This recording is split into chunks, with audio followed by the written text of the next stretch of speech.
मातेव सर्वबालानाम् औषधं रोगिणामिव रक्षार्थ सर्वलोकानां निमित्त एकादशी तिथिः। अर्थात शिशु वृंद की रक्षा के लिए अपनी जननी के समान, रोगियों के उद्धार हेतु औषधि के समान और सभी लोगों की रक्षा के लिए एकादशी तिथि प्रकट हुई है। हमारे वेदों में वर्णित सभी व्रत और उपवास जिसका पालन मनुष्य परम उच्च आध्यात्मिक गति प्राप्त करने के लिए करता है, उन सभी में एकादशी व्रत को सर्वश्रेष्ठ माना गया है। ये ऐसा व्रत है जिसका पालन न सिर्फ भगवान श्री हरि को प्रसन्न करता है, अपितु वो मनुष्य को पूर्व जन्म के सभी पाप कर्मों से मुक्त करने की सर्वोच्च गति प्रदान करता है। उसका पालन करने से मनुष्य को अन्य सभी व्रतों का फल अपने आप ही मिल जाता है। ऐसे ही भगवान श्री नारायण की परम वल्लभा एकादशी यानी मार्गशीर्ष मास के शुक्ल पक्ष में आने वाली मोक्षदा एकादशी, भगवान श्री कृष्ण भगवत गीता में कहते हैं, मासा नाम मार्गशीर्षो अहम, यानी महीनों में मैं मार्गशीर्ष हूँ। ये मास भगवान श्री कृष्ण को अत्यंत प्रिय और उनकी प्राप्ति करने वाला है। और इस विशेष मास में आने वाली मोक्षदा एकादशी भी अत्यंत विशेष है। जो भी व्यक्ति इस एकादशी पर उपवास का पालन करने का संकल्प लेते हैं और स्वयं को अन्न इत्यादि से दूर रखकर भगवान श्री हरि के समीप रखते हैं, उन्हें अश्वमेघ यज्ञ का फल प्राप्त होता है। तो चलिए आज इसी मोक्षदा एकादशी के उपलक्ष्य में हम एक पौराणिक कथा का श्रवण करते हैं। बहुत समय पूर्व कांपिल्य नगर में वीरबाहु नामक एक महान राजा राज्य करते थे। वे परम सत्यवादी, इंद्रियों पर विजय प्राप्त करने वाले ब्रह्मज्ञानी और भगवान श्री हरि के परम भक्त थे। उनका स्वभाव अत्यंत दयालु था और वे सदैव वैष्णवों की सेवा हेतु तत्पर रहते थे। ऐसे दानी, विद्वान, पराक्रमी, क्षमाशील और जितेंद्रिय राजा की एक पतिव्रता और सुंदर पत्नी थी। वो सरल हृदय वाली और भगवान की सेवा भक्ति में तत्पर रहने वाली थी। एक दिन महान ऋषि भारद्वाज कांपिल्य नगर में पधारे और उन्होंने राजा के महल में आकर उनका आतिथ्य सत्कार स्वीकार किया। उन्हें देखते ही राजा वीरबाहु अपने आसन से उठ गए। उन्होंने ऋषि को विधि पूर्वक अर्घ्य देकर स्वागत किया, उन्हें बैठने के लिए उचित आसन प्रदान किया और फिर उनके समक्ष हाथ जोड़कर कहने लगे, हे ब्रह्मश्री, आज मेरा जीवन धन्य हो गया।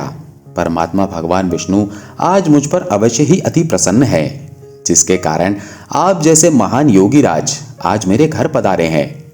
आपकी कृपा दृष्टि से ही आज मैं सहस्त्र कोटि पापों से मुक्त हो पाया हूँ। राजा के ऐसे मधुर वचन सुनकर ऋषि भारद्वाज ने उन्हें कहा, हे राजन, आप भगवान विष्णु के भक्त हैं। उत्तम प्रजाओं से युक्त वो धरती धन्य है जिसकी रक्षा तुम करते हो। जहाँ का राजा भगवान विष्णु का भक्त ना हो, उस राज्य में निवास नहीं करना चाहिए। जंगल और तीर्थ में निवास करना अच्छा है, लेकिन वैष्णवहीन राज्य में रहना कदापि श्रेयस्कर नहीं है। हे राजन, जिस प्रकार मंत्रहीन आहुति, मरे हुए बछड़े वाली गाय का दूध, दशमी विधवा एकादशी, लंबे केश रखने वाली विधवा और स्नान के बिना व्रत, ये सभी श्रेष्ठ नहीं माने जाते, उसी प्रकार बिना वैष्णव का राज्य भी अच्छा नहीं माना जाता।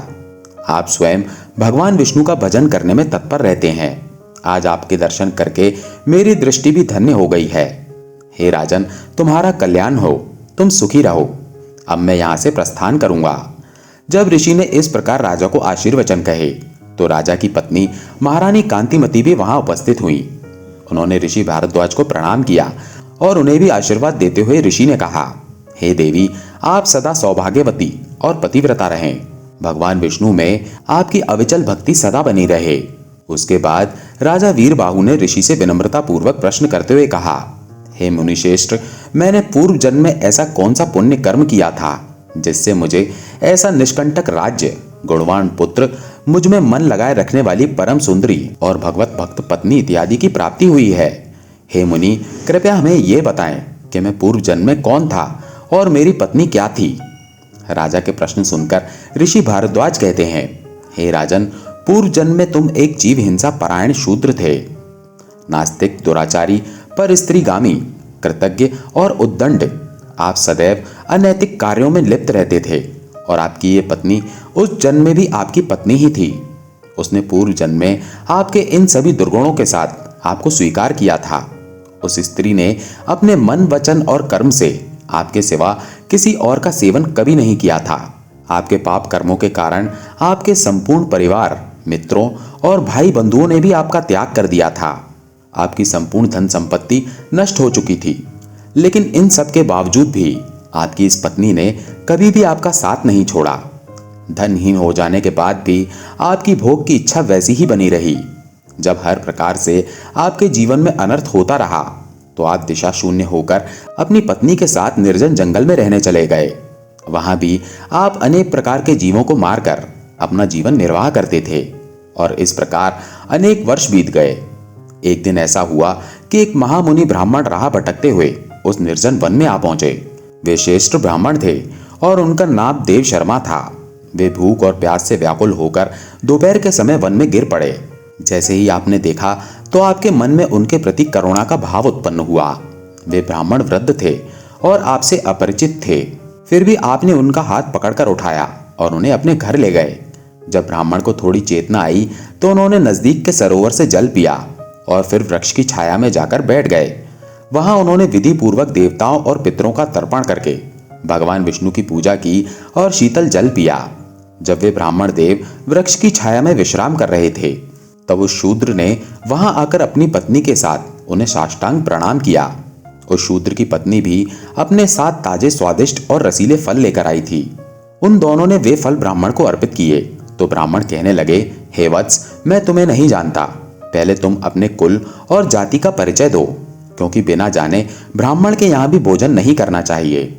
इसके उत्तर में उस शूद्र पुरुष ने कहा, हे ब्राह्मण देव, मैं एक शूद्र हूँ और मेरे दुष्ट पाप कर्मों के कारण मेरे परिवार और बंधु बांधवों ने मुझे त्याग दिया है। आज आपके दर्शन से मेरे समस्त पाप नष्ट हो गए। हे ब्राह्मण देव, आप कौन हैं और कहां से इस निर्जन वन में आ गए? तो ब्राह्मण ने कहा, हे पुत्र, मेरा नाम देव शर्मा है। जाति से मैं ब्राह्मण हूं और मैं प्रयाग जाना चाहता हूं। अपरिचित मार्ग से आने के कारण मैं इस वन में मार्ग भूल गया था। आज तुमने मुझे जीवन दान दिया है, मैं किस प्रकार आपकी सहायता कर सकता हूं? इसके उत्तर में उस शूद्र ने कहा, हे विप्रवर, राजा भीम से सुरक्षित विदर्भ नगरी मेरा निवास स्थान है। मैं महाराष्ट्र प्रांत का रहने वाला हूँ। मैंने अपने जीवन काल में अनेक पाप कर्म किए हैं। प्रतिदिन जीव हिंसा करके मैं इस समय अपनी स्त्री के साथ यहाँ रह रहा हूँ। हे मुनि श्रेष्ठ, ना जाने मेरे किस पुण्य के प्रभाव से आज मुझे आपका दर्शन हुआ है। आप कृपा करके मुझे ऐसा उपदेश या व्रत बताएं जिसके प्रभाव से मुझे अपनी पत्नी के साथ कभी भी यमराज का दर्शन न करना पड़े। मैं अब भगवान विष्णु को छोड़कर और कुछ नहीं चाहता। ये सुनकर ब्राह्मण ने कहा, हे शूद्र, अचानक ही तुम्हारे मन में भगवान विष्णु के प्रति ये जो भक्ति उत्पन्न हुई है, उसी से बिना व्रत के तुम्हारे सभी पाप कर्म नष्ट हो चुके हैं। फिर भी मैं तुम्हें मार्गशीर्ष मास की शुक्ल पक्ष में आने वाली एकादशी के विषय में बताता हूँ। इस मोक्षदा एकादशी का पालन करके तुम समस्त पाप कर्म से मुक्त हो जाओगे। ऋषि भारद्वाज ने अपनी इस बात पर विराम देते हुए राजा वीरबाहु से कहा कि इस प्रकार ब्राह्मण के आदेश पर आपके द्वारा पूर्व जन्म में किए हुए पुण्य कर्म के कारण ही आपको ये सुख, समृद्धि और संपत्ति प्राप्त हुई है। तो ये थी आज की मोक्षदा एकादशी विशेष कथा। मोक्षदा एकादशी वही विशेष दिन है जब भगवान की दिव्य वाणी भगवत गीता का प्रादुर्भाव हुआ था।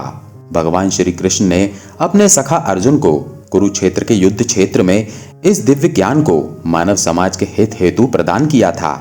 इसलिए इस दिन को गीता जयंती के नाम से भी जाना जाता है। तो दोस्तों, कैसी लगी आपको ये कथा? कमेंट करके जरूर बताइएगा और अगर अच्छी लगी हो तो वीडियो को लाइक करके चैनल को सब्सक्राइब जरूर कर लीजिएगा। धन्यवाद।